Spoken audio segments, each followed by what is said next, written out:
There we are.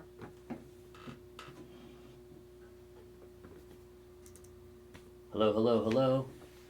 This is a test. Gonna see if it's working on my phone.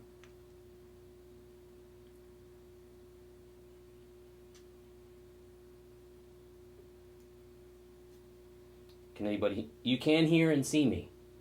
Here we are. Oh, cool, great. Yes, thanks guys. Hello, hello, hello. Plugged something in and then unplugged it and it worked. All right, are we ready? Man, I would love for everybody to come back. Awesome. Thanks so much for everybody for being cool. All right, I think I know what the problem was. So, everybody's back. Yay! That means you must be subscribing and know when I'm sending you guys a notification. How about that? Life is good.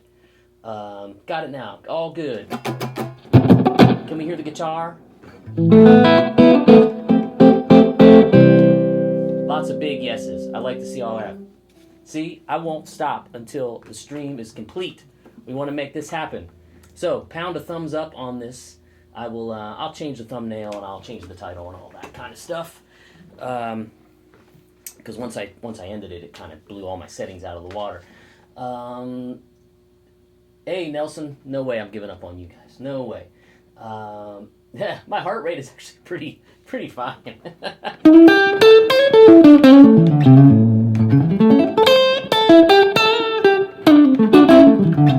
So today I'm going to talk about arpeggios and how we can use them in the blues.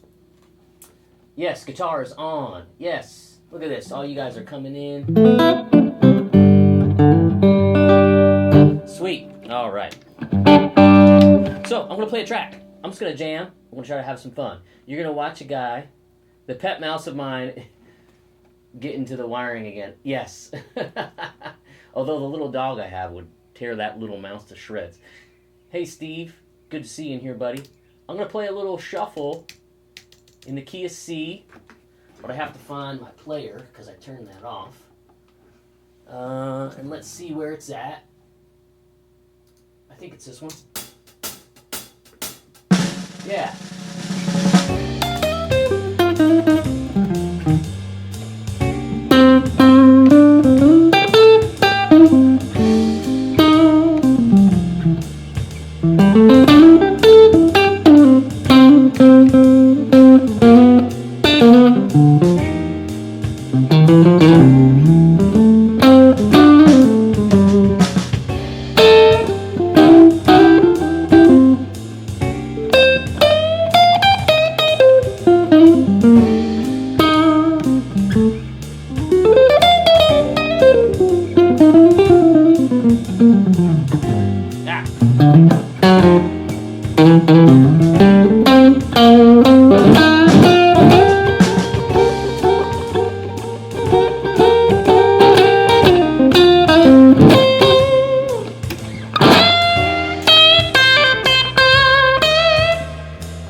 Yeah, all right.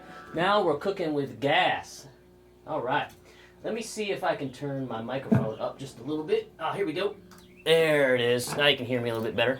That's why we got, I got a microphone here and I got my lavalier, because if I forget to turn one on, the other one takes control. Everybody can hear everything good. Look at this. Man, you guys are awesome hanging in there. 80 of you came back for more. That is so dang cool of you. Can't thank you enough.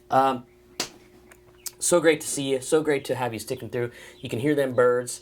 I heard a thing the other day where they said you can hear birds more because there's less noise in the world right now from what we're working with. So, yeah, perhaps that's the reason we're hearing birds more. But I have had the window open because it gets a little stuffy in this little studio. Let's get a little bit of housekeeping out of the way, as we normally like to do. The BB Ninja himself is taking care of the moderation, so thank you so much, and he's going to drop in links, as you see him doing, for lessons and courses and merch and all that kind of stuff. Virtual Chip Jar, drop me a tip if you're liking the lesson, only if you feel so motivated. I'll be here every Thursday regardless, because it's a lot of fun. And thanks to the people that have done that last week and already today. It's really been cool. I just got a couple samples of the t-shirts. They were so cool. I'll have to show it off next time. But you know, I'm too vain. What's the word? Am I so vain that I won't wear my shirt, or I'm so vain I would wear my shirt? Either way, I'm not wearing it at the moment. Yeah. So hit the broadcast with a thumbs up. Please subscribe to the channel. Trying to hit that 10,000 subscriber mark. That way I'll be able to do things like advertise on my channel with my merch and fun things like that. These different companies have little stipulations and stuff like that. So that would be really helpful if you subscribed and hit the thumbs up button. So there was a course I put out a few months ago called Hip Blues Outside Lines. And what I was doing there, I started the course off with a lot of arpeggio work. And what I was doing was, I didn't do it so much in that example there, just because I was trying to calm down and play some blues, which isn't easy to do after you have a technical meltdown. So I was playing in the key of C, but let's move it down to the key of A. We'll play an A blues because everybody seems to like that spot. You know, there's no reason to not work in the key of A to learn and to play and just do whatever, because there's so much real estate that you can play all your patterns. You can see them really well, and it just makes it really easy to kind of learn and navigate the fretboard a little bit more than starting in C or D or E down here and that sort of thing. So if we're playing over an A blues, and I know I have an A blues here dialed up somewhere, and in another 15 minutes or so I'll get to your guys' question. I just want to teach a little bit. Let's hear this track and see what it sounds like. This should be an A.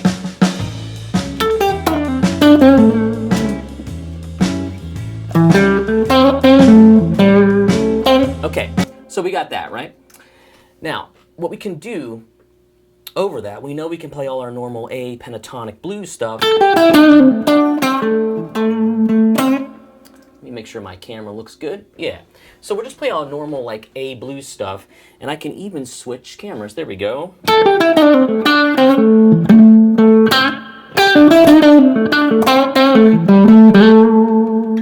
Okay. Now, somebody I respect a lot, blues, jazz, fusion guitar player, Scott Henderson, said he thought it was, actually it wasn't him, it was Don Mock, who's also an incredible player and an educator as well. He recommended that it might be best when you're learning how to improvise to learn, learn scales and then learn arpeggios. So what I did is, that's by the luck of the draw, that's how I learned as a younger player. I played all my pentatonic scales, and then I learned natural minor, which is the same as C major. Right? And then I also learned blue note flat 5.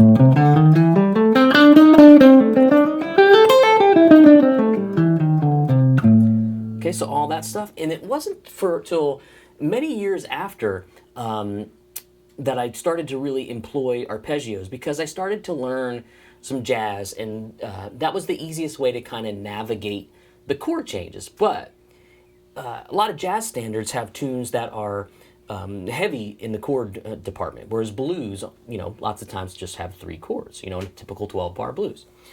So I started to think, wow, I could use these to sound jazzier over top of my standard kind of normal blues stuff.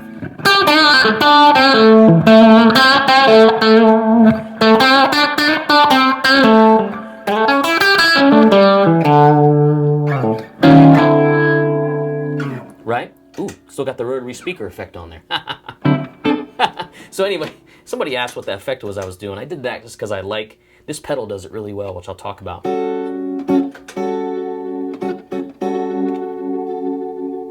The great Leslie sound. Okay, enough of that. Let's get back to the arpeggio. So the arpeggio is it's made of the actual notes in the chord that's going by.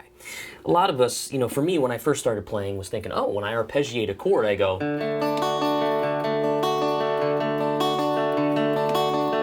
That's definitely arpeggiating the chord.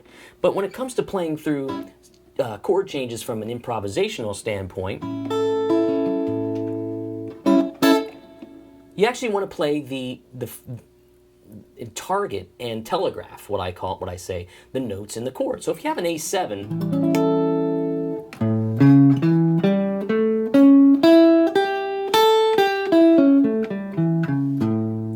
those are the notes in an A7. You have an A, a C sharp, an E, and a G. And then you have an A in the next octave, C sharp, E, G, and A. Now a lot of people get the fingerings for that, and they'll try to do like what they do when they solo. So what they'll do is let me play the track, and what they'll do is they'll just start running with it, and they'll go.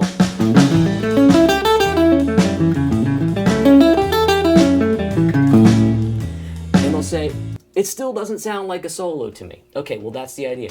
Hey John, thanks for sending that top chat in, appreciate it. More stuff to come, thanks so much. And they'll start running with it, and they'll be like, why doesn't it sound like a solo? You know, well, let's dial it back a little bit. And instead of feeling like we have to play the entire arpeggio to make sense, let's just take a small piece of it. We're gonna take 1 octave of it, and we're gonna play right here. So let me go back to my camera view, and we'll switch, boom, there we go. And what we'll do is we're right here on the 7th fret. So that's A, C sharp, E, and G. And what's cool about that is that's gonna look like, it's gonna look like maybe an F chord that you play down here.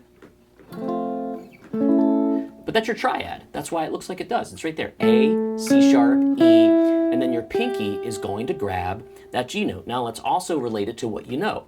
You know an A, because you know your A in the pentatonic scale. The C sharp is in a major scale, major pentatonic as well. Then you have an E, and an E is right there in your pentatonic scale. So you got 2 notes you already know, and you should know that one.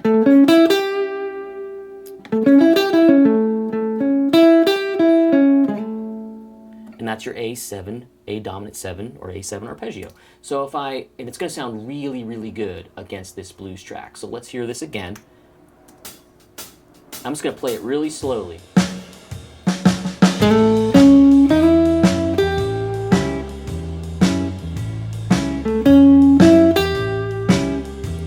Now it's not gonna work so well over the D7.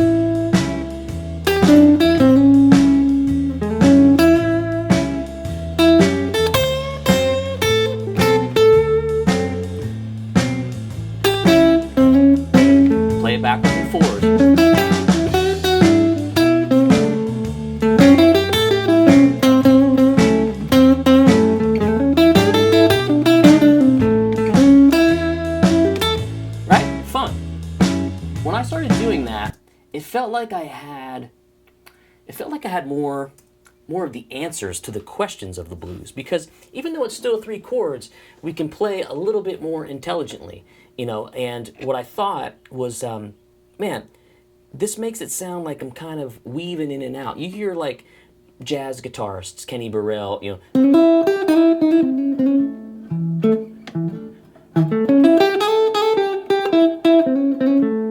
do that kind of stuff, and it makes you sound a little bit more intelligent, you know, and that's a bad word to use, a little bit more purposeful, you know, because lots of times when we're just kind of jumping around the pentatonic, we'll be slip sliding through the chords, we'll probably hit some notes that sound good. That's the beautiful thing about the pentatonic, is that it always sounds good over a 12-bar blues, and it worked for all of our heroes too, so that's really, really important, because we can't take it away from that, but we want to take it to the next level and get some more sophisticated. That's a good word, sophisticated, for the blues playing. So, can we use this concept over the 4 and the 5 chord? Of course. So, these are my favorite 2 to teach, and I'm going to tab these out. Send me an email from my website email link, or just go to my website, hit the contact, say, hey, can I get the triads or the arpeggios for the lesson you taught today on the live stream? Happy to send it to you. I'll also send you the tracks if you want them to. Lots of you guys probably have these already. A lot of these are in my courses, and I just kind of steal them from there. But if you don't have them and you want the tracks, let me know. Free of charge. So we got that first one.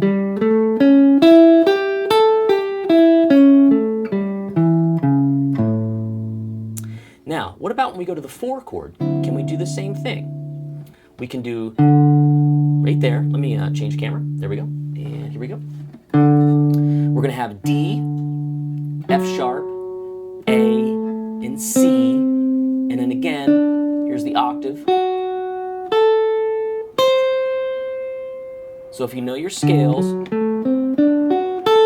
and you know some of your patterns in the pentatonics already, you're going to see that these notes, they fall right in line, you know.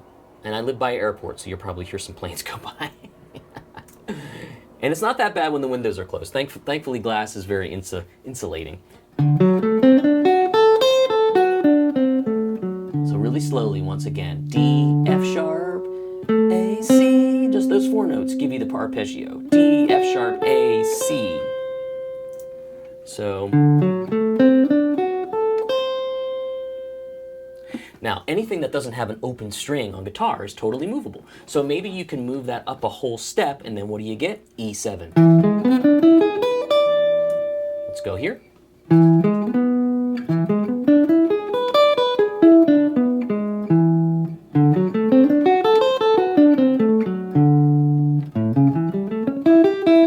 Up. Now, here's the fun thing.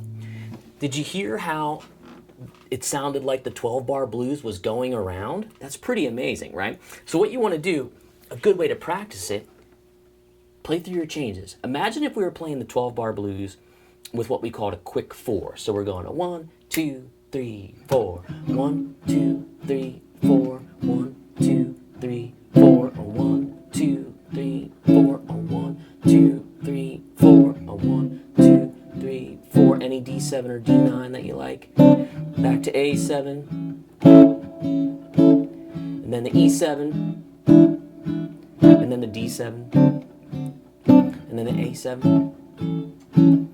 Now check this out. Switch cameras, magic of video. Like, let me count it off. 1, 2, 3, 4.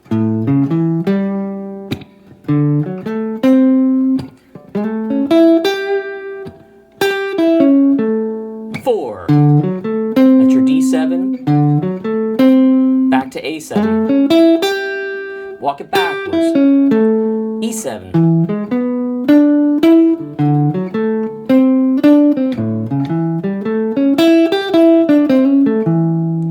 Now, you see what I did there? Is I did sort of a little stuff like that. Because once I see the arpeggio, then I can do half steps in and out of it. I can start on different notes of the arpeggio. That's a lot of fun right there. So hopefully you all are kind of hearing what I'm doing. And the cool thing is, you know, I was just getting the, what I call blowing the dust off or blowing the bugs out in the earlier track I was playing. But if we go back and I play to the track. We're in the key of A. Let's try it again. Turn it up a little bit. Take it slow.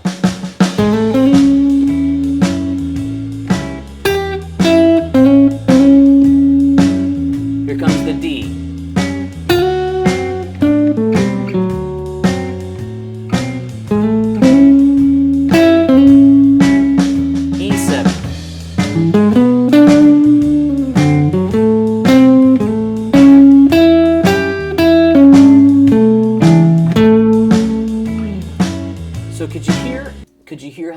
Deliberately playing those notes.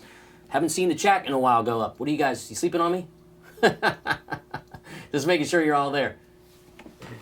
Mr. Ninja, are you there? Still says stream is going. All right, good, everybody's there. I can see out of the corner of my eye. It's like I'm juggling different things over here. So hopefully that is all making sense for you guys. It's a lot of fun to kind of start opening up those sounds, you know, and let's talk about one other way that we can approach them. And actually it's a way and a half. Okay.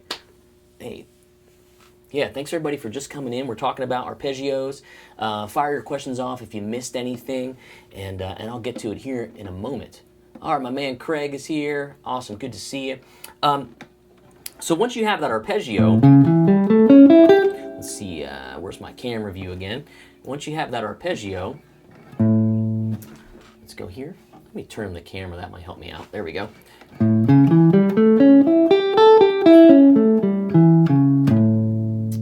Cool. So let's take that little octave of it again. And what you can do is hear how, because you know, you hear guitar players and say, well, I played on the 3rd or I played on the 5th. Let's take that groove again and just start on the root. Here's the root of it.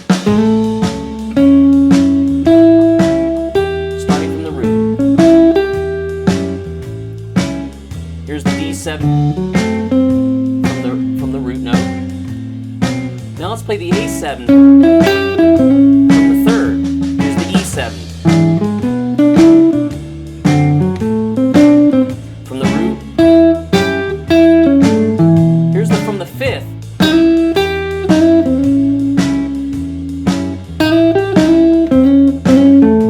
Yeah, same thing here. From the flat 7.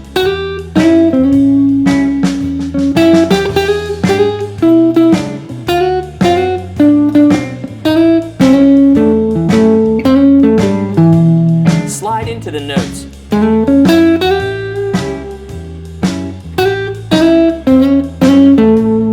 Slide in from and go backwards.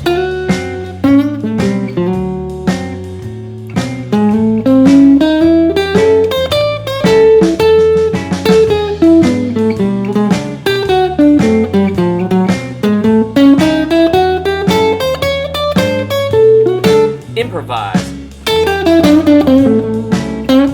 Arpeggio. Improvise. Arpeggio. Arpeggio.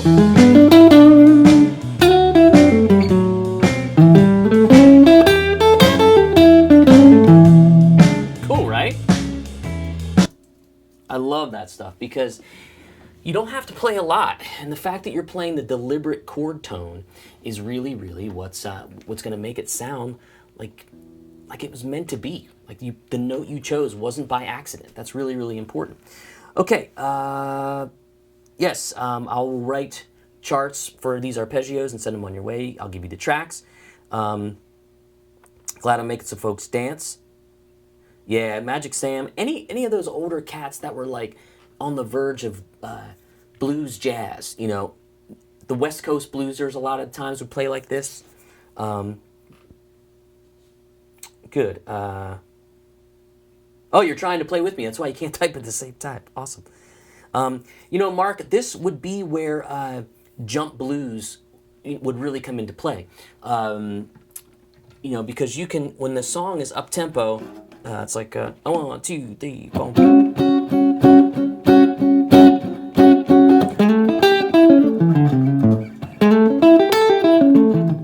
That's kind kind of stuff.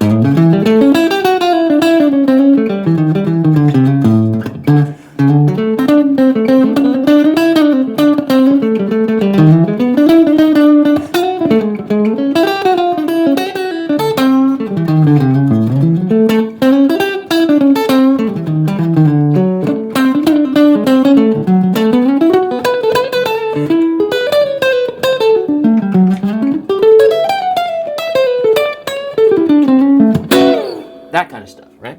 Had to get that out of my system. But it brings me on to another really cool topic. What we need to do whenever we work on any of this stuff, we want to flip it around and play it in other places. So you got that one here. Let's move the camera again. Okay, so we'll do A. Now let's move that all the way up to the 10th fret, and we'll do it in D.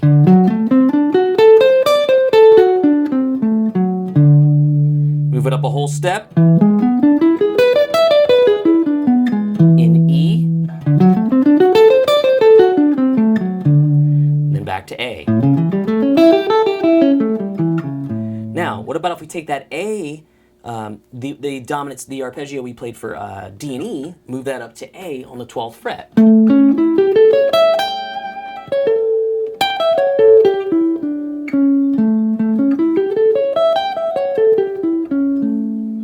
And the more that you see those happening around in different spots on the guitar, the more you can kind of telegraph them later on. Okay, so let's try a couple questions. I think I saw a couple cool ones come in. How about how about playing some arpeggio-based lines across the same string over the progression? You could certainly do that. It's another way to kind of, basically what he's asking is, you could go, so you could go like A, C sharp, E, you know, something like that maybe is what you're saying. Let me see if I get that right. Some arpeggio lines based on the same string over the progression. I guess if you're kind of, that's what he means, I think. Hank, let me know if that's right. I'm not sure if I'm nailing that. Helps the ear when you're starting to learn, for sure. So I'm trying to address that one the best I can. I think we have a lesson coming up, so I can address that. As the chord changes, are you hoping to start, end, or fill your phrases with the 1, 3, 5, etc.? That is a really great question, and another place I wanted to go, but hadn't gotten there yet. Got off track. So when you're playing this blues, let's just say in A, there's always that sort of magical thing that happens when you go from the 1 to the 4 chord. That's a great time to put in the arpeggio, because you could go a 1, 2, 3, 4.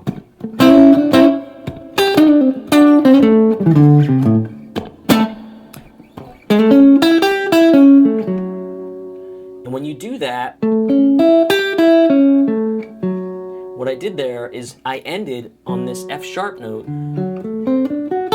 which is the note in the D7 arpeggio. So there's some purposeful moves here, but once you do them, it becomes more second nature. That's a good one. Because what I did was I walked up the arpeggios, changed camera, and I went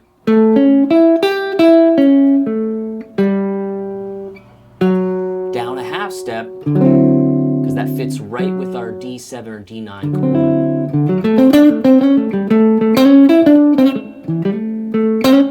Okay, hope that made some sense. But let's do this. Take this away from it.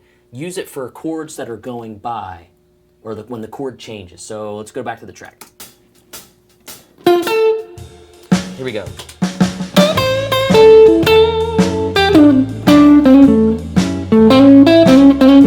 Arpeggio.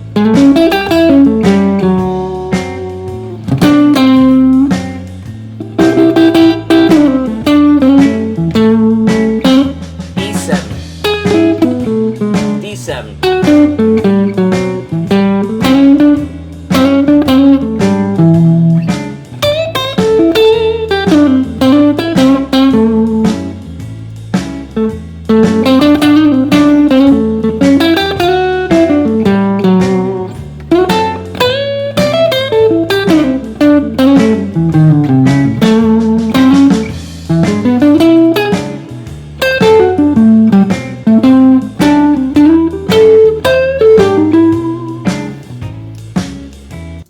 So what you'll notice I did there is towards the turnaround, I kind of started going up into those positions to kind of address the E7 and the A7 arpeggios. Let's take a couple more questions here. Starting on the bend sounds awesome. Can't agree. Let's see. Hey, thanks, Kenny. Good to see you here. Let's see here. Who else? Adrian has trouble with the 5 chord. Using the arpeggio is a great way to kind of outline it. Because when the 5 chord's there, and don't get too hung up on it. It's only there for 1 bar and it goes away. That's the only time you play it, really, as opposed to the last chord or the last beat of the 12 bar. So when you're here,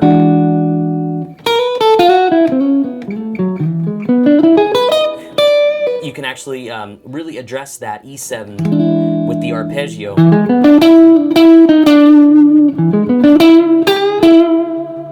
And the thing is, you have a lot of options there while you're staying in A minor pentatonic.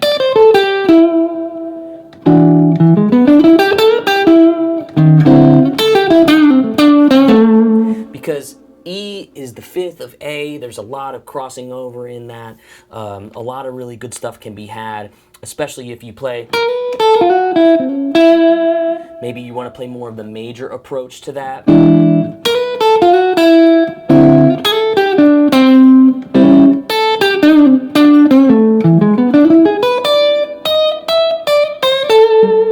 Lots of really cool options there, but the arpeggio is a great way to do it, and also the major pentatonic is another really, really great idea as well. Let's see here. Basically just playing a line on the same string and targeting chord notes. Sure, Hank, you could definitely do that. Thanks, Fishy Fish, for saying that sounds good, because you got a cool YouTube handle. Do I think about the name of the note or the function related to the root note in my head when I play? Not so much. I just think about them as a sound. And you could get super, zen about this if you want, but all of those sounds against the chord have a relationship.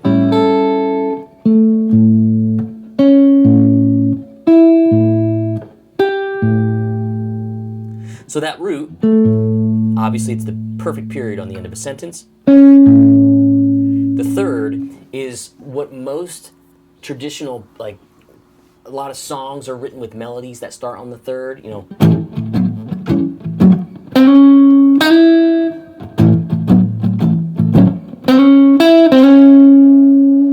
Because that third is a powerful note because it determines whether the chord's major or minor. And even though you can play a minor pentatonic against an A7, it still has a major third in it, okay? The 5th is kind of the middle child of the chord. The 5th gets forgotten about, and it's also very altered. It can be altered to be a raised 5th, or a flatted 5th. So that's not a note I always start on. I think my ear just pulls me away from that because I'd rather play a 3rd or a 7th. And do I think about it? Not so much anymore. I'm not sure if I ever did, but my ear kind of pulled me in a direction to make a choice like that. Okay, so that's kind of what I do. Once you get the sound of them, you can start to make choices with your playing. Just like I always think about like cooking or painting. Their colors, their spices. That 7th sound, that has a nice flavor to it. I like to hear that a lot. You play that G note against that A, it definitely sounds like blues. This third is kind of nice and happy and buttoned up. Good place to start. And that's why also this arpeggio stuff might not work all the time for you. Because if you want it to be tough, you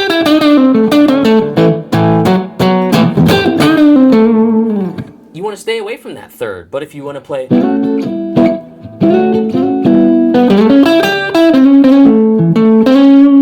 little bit jazzier sounding, a little more telegraphed, use the arpeggio for sure. Let's see here.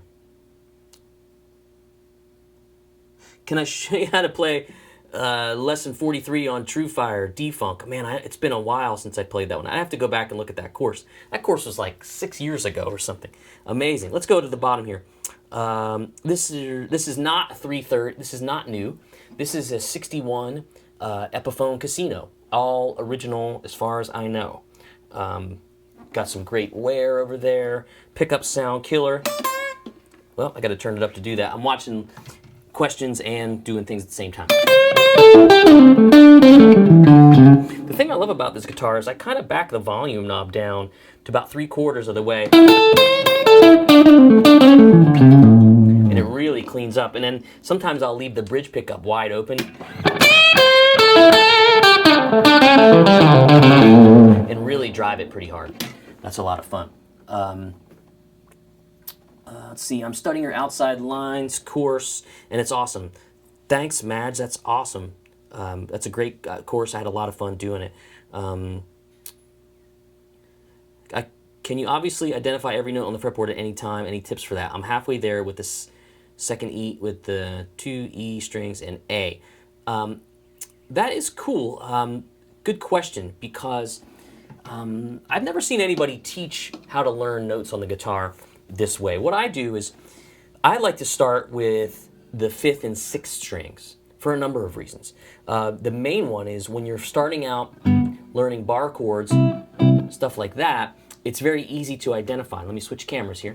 And you can do some fingerings that will help you learn the other ones as well. So let's say you know all these on the 6th string and all on the 5th string. You can do 6, and then you jump up to the 4th string and play the octave, and it's the same note. So now, if you know that's a G, then you know that's a G. So G, G sharp, A, E flat, B. So it's like a 2-for-1 deal. Guess what? Go to the 5th string, same thing. That's your octaves, that's your... Right? Great. Now, once you go to the, let's go to the 4th string.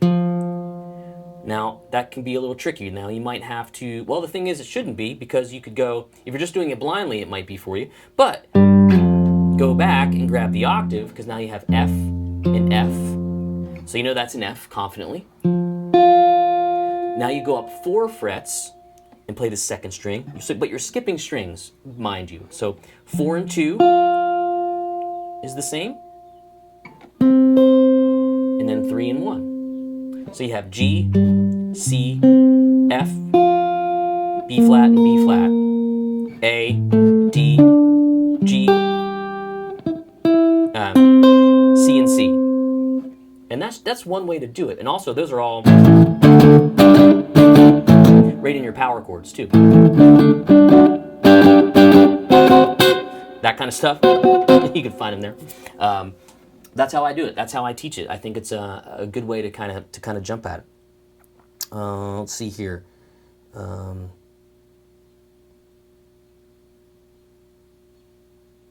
I did a chromatic walk up to the D with a muted 3rd, I think, in that funk riff. I probably did. I'd have to go check it, Steve. Sorry. Not sure about that lesson exactly. You're hoping for a quick fix. There are no shortcuts for sure. And that's another thing with regard to shortcuts is I gave up on trying to do that a long time ago. Any course that I would buy or book, don't feel like you have to jump in and devour the whole thing from lesson 1 to lesson 30 or 50 or whatever to be complete. I skip around. Think about this. I probably say this every week. But, you had history class in grade school, middle school, high school, whatever. When did the teacher ever say, turn to page 1? It's like they always said, turn to chapter 9, we're going to talk about Mesopotamia or whatever, right? And then you're going to learn about, Mayans, or you're going to learn about, maybe you're going to learn about World War I or something. And you jump to these sections, and that's the focus. It's not that you're starting at the beginning of time and going to current modern day. That never happens. So that also might not be very interesting to you. Some people really love Civil War history. Some people really love history of in the ancient pyramids. It's whatever interests you. Become as much of a, I wouldn't say an expert, but as much of a scholar on that kind of thing as you can be. And if it's just playing pentatonic blues, that works for the people that I love. But with me, I go 2 ways. I want to increase my own knowledge, and I also want to be constantly learning so I can teach you guys and gals as well. That's really important because when I started teaching a long time ago, I never wanted to get to a place where I couldn't help somebody. Now, part of it was probably ego saying I didn't want to be stumped, but another part was probably being like, I really want to help this person, and if I understand it, I'm pretty sure that I can convey it in a way that will work for everybody else. That's why I'm doing this live stream every week. So yeah, we just take snippets and explore them, because what's going to happen, that's Jason, you come here every week. Thank you so much, dude. Take small pieces and work them out. That's why I said in that arpeggio, just take this much. That's a new thing for you. Might be physically new, might be new and challenging as a physical movement on the guitar. All that stuff is important. I've been working on building a lot of content to teach diminished. It's something new physically to a lot of people. They have a lot of different fingerings, different arpeggio. You know, that's a whole other arpeggio. It took me a minute to kind of get some of those under my fingers, and I practice them every day. I have about an hour that I get up before I start teaching and responding to, you know, student emails, that I really try to, my phone is on Do Not Disturb till 9 a.m. and I try to work during that time, whether it be in a book or a video or anything, just to try to up my game constantly. Always doing it. All right, let's check out some more questions. Yes, most houses look different, but the foundations are formed the same way. Yep, well said, Bryant. Can I please recommend a beginner theory course that goes to advanced? You know, that's interesting, because I don't particularly have one, or one that I know about, because for me, the theory all came, like we're talking about, in small chunks. Go back and watch some of my live streams, particularly the one a few weeks ago where there's a picture of me with an acoustic guitar. I talked about things like the harmonized chord scale, you know, where I'm playing a scale with chords.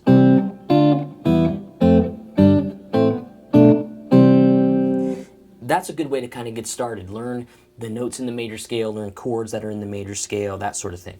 Jeff Mackerlane is chiming in. I'm actually going to be doing a live stream with Jeff this Saturday on his channel. I'm excited to do that.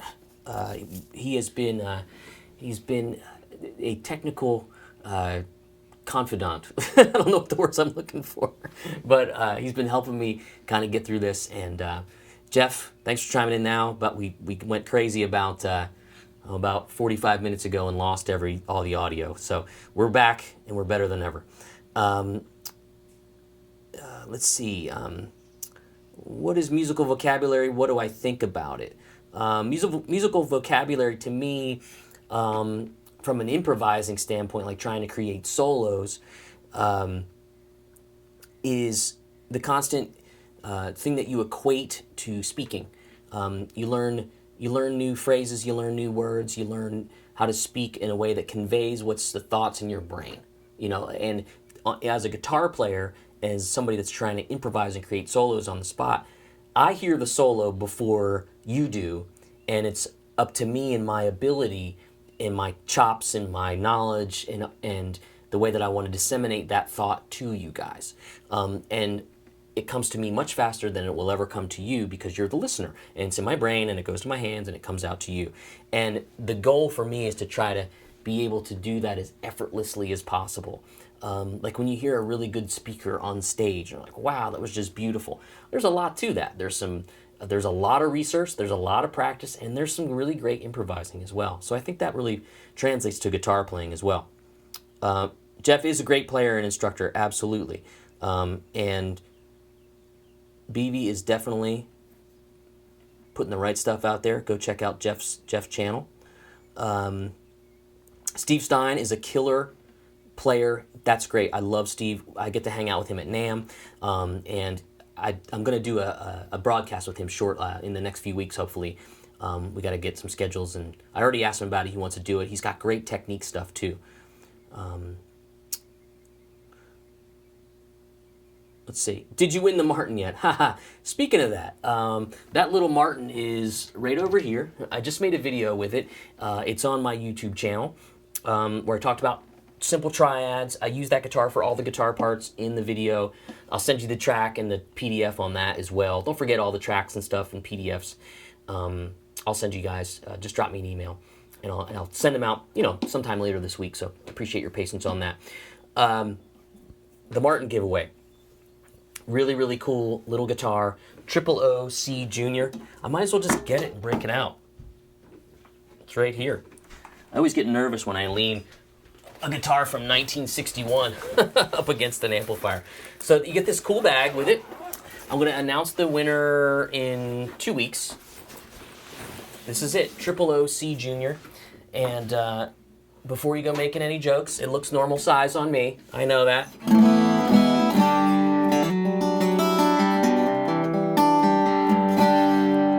All solid wood, comes with a pickup, comes with a bag, and this guitar, I'm giving it away. We're going to announce the winner. The contest closes on the 15th of this month. I announced the winner the following week here on the live stream.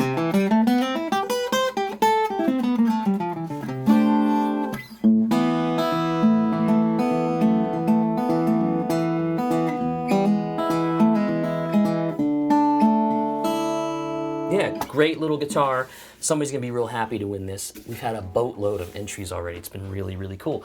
I don't think I have that link up, but drop me an email. We'll fire it off. And BV, it's on Facebook, so you guys can check it out there for sure. But I'll just jam on this a little bit. I think I'm going to wrap it up unless there's some pressing questions.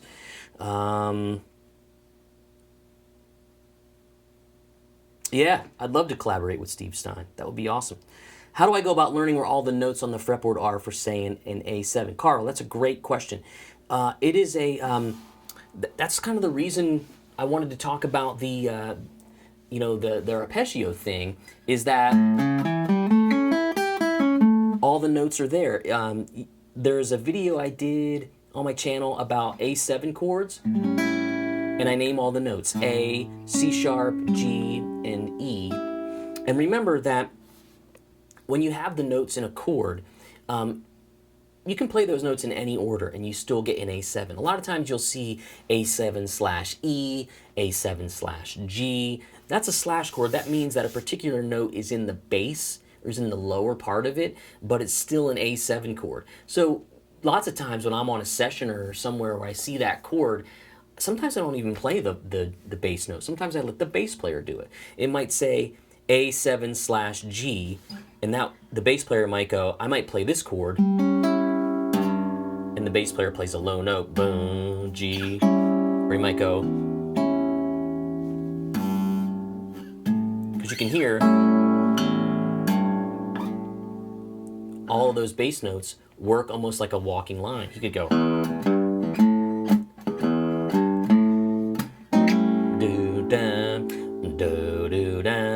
and to put all those in a notation, you'd go crazy trying to go,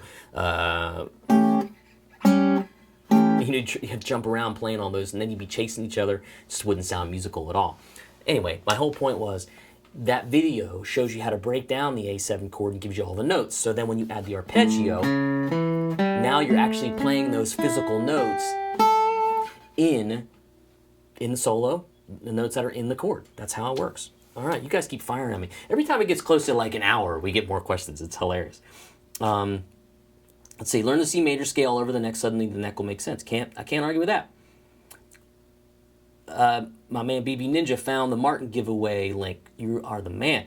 Show us that arpeggio run on the Martin. I think I just did, but I'll do it again. Let's see here.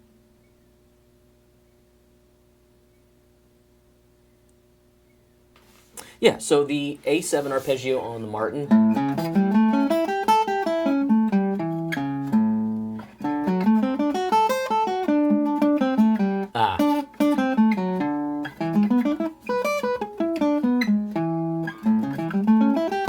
So what you could do is combine the stuff from the video I put with the A7 chords.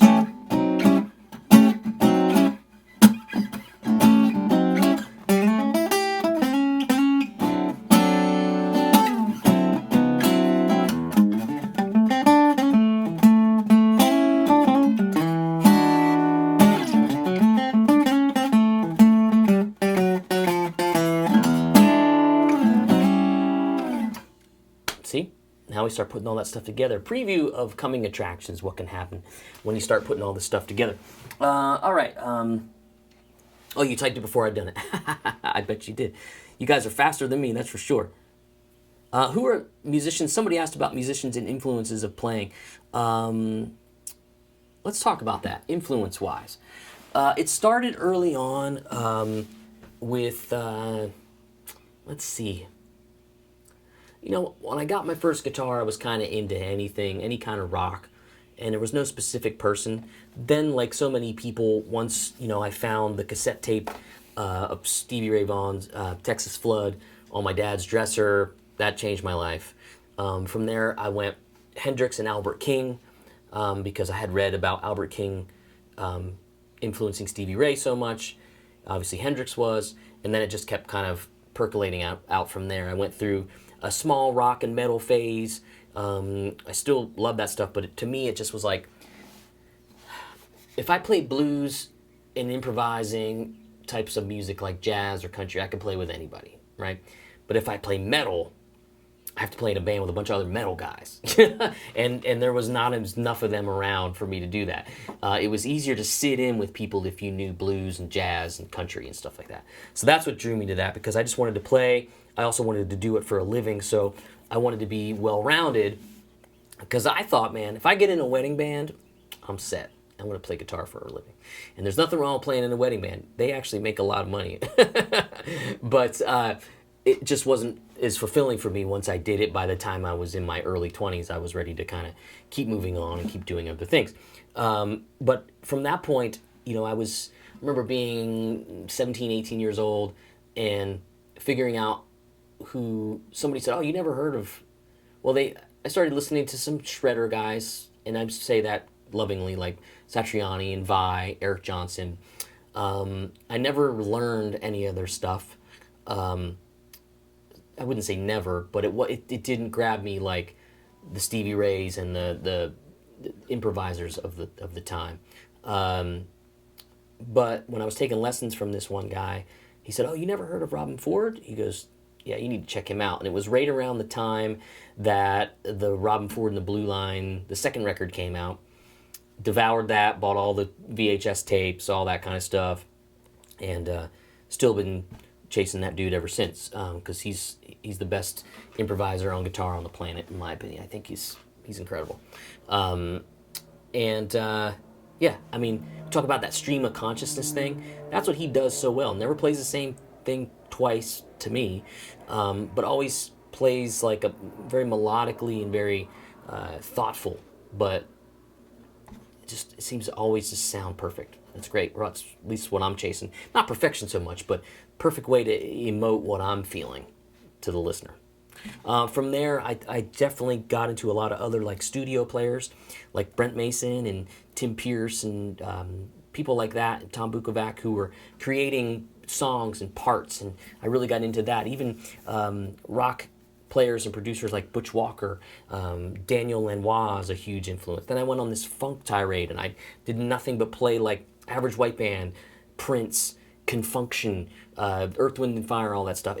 That really helped my blues playing too. So it's been definitely a mixed bag of things for sure. And then it went to like Americana, like Buddy Miller and John Leventhal and people like that. It's a mixed bag for sure. Did I learn to play VH? A little bit. I had this great transcription book, and I gave it to a student. He never gave it back, and I was loving it because I loved all the sus chords that EVH did. It was really, really cool. I thought his rhythm playing is not as appreciated as it should be. What's so funny is Paul Lawler says, EBO Everb back there. I just got it today. I ordered it months and months ago, and Ebo just dropped it off on my back porch, complete with mask and gloves. I'm loving it so far. It's pretty cool. That's what you've been hearing. All the reverb has been coming from that. What would I recommend to learn scales, relatively Nashville number system, or learn the absolute notes? Combination of both, really. But for me, I lean more towards numbers now because they just make sense to me, and it's easier for me.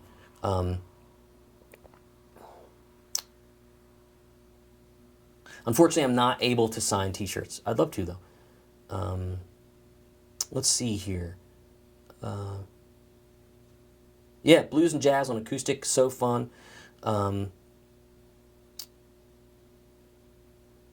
Wow, now you got two, diversity for sure. If you haven't, I would like to see you demo the Martin 000 Streetmaster. I have not. I might have demoed that. I think there might be a YouTube video of me doing that somewhere. The cool thing about the 000 Streetmaster, it's the same thing as the 00015, just with that sort of aged look to it. It's not beat up. It's a finish that they did, so it's not like they beat it up or anything. Somebody said, of course, I've heard of Matt Schofield, incredible blues player, really nice guy too, and between he and Mackerlane, they're the reasons I kind of play two rocks for sure. Now, lots of other guitar players do too. Wow, you guys are awesome, asking some incredible questions. I'm gonna take this time just to say thanks and sign off. I'm gonna put this guitar down. I'm gonna pick the Epiphone back up, and there's that EBO Verb for you. I don't have it on very much. Let's crank it up a little bit more. Ooh, yeah.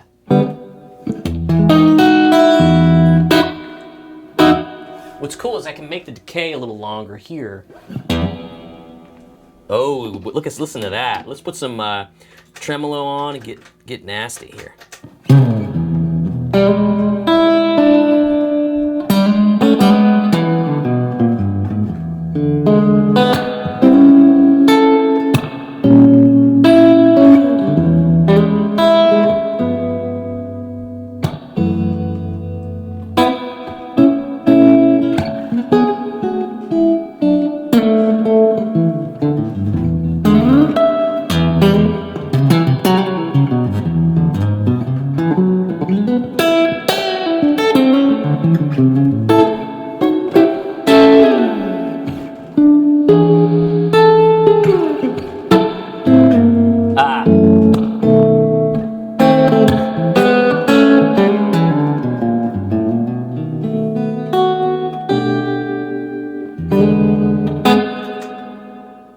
Robin Ford never plays the wrong chords during the blues. Sometimes I'll play a flat 3 instead of a 2. That's what happens when you're playing live. Sometimes it happens. Got to get used to it. All right, if there's no more pressing questions, I'm going to jump off. Let's not forget about the stick-on Corey Mustad. Yeah, but you have to get the soul patch with it too. It's like a whole thing. And like I said, maybe a little mask with that would be really, really cool. Yeah. Yeah, and indeed, I'll be with Jeff Mackerlane on Saturday. So if you want to come and ask some more questions, jump over to Jeff Mackerlane's channel on Saturday. You guys have been awesome. Yeah, you can never use too much reverb. Have fun with it. There's no rules. I'm gonna end the stream here in about 2 seconds. Thanks so much a little bit of Ry Cooter action. Definitely very cool. Thanks so much. If you feel like hitting the tip jar, BB's sending out all the links, merch, check out all my courses and all that stuff. But just drop me a note and say, hey, thanks. I'm glad you're doing this. I'm learning a lot. That actually means more and fills me up more than any purchase could. So thanks so much, and I'm going to end the stream. I'll see you guys next week.